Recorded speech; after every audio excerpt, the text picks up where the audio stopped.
Item ಯಾವುದೇ ಇರಲಿ try ಮಾಡಿ ಆಚಿ ಚಿಕನ್ ಮಸಾಲಾ.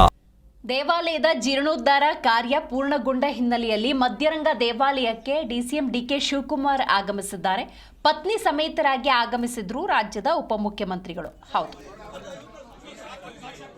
ದೇವಾಲಯದ ಜೀರ್ಣೋದ್ಧಾರ ಕಾರ್ಯ ಪೂರ್ಣ ಹಿನ್ನೆಲೆಯಲ್ಲಿ ಡಿಕೆ ಶಿವಕುಮಾರ್ ಹಾಗೂ ಪತ್ನಿ ಉಷಾ ಶಿವಕುಮಾರ್ ವಿಶೇಷ ಪೂಜೆಯನ್ನು ಸಲ್ಲಿಸಿದ್ದಾರೆ.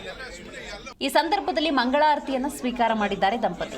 ಕೊಳ್ಳೇಗಾಲ ತಾಲೂಕಿನ ಮಧ್ಯರಂಗ ದೇವಾಲಯಕ್ಕೆ ಭೇಟಿ ಕೊಟ್ಟಿರುವುದು ಡಿಕೆ ಶಿವಕುಮಾರ್ಗೆ ಸಚಿವರಾದ ರಾಮಲಿಂಗಾರೆಡ್ಡಿ, ಕೆ ವೆಂಕಟೇಶ್ ಅವರು ಈ ಸಂದರ್ಭದಲ್ಲಿ ಸಾಥ್ ಕೊಟ್ಟಿದ್ದರು.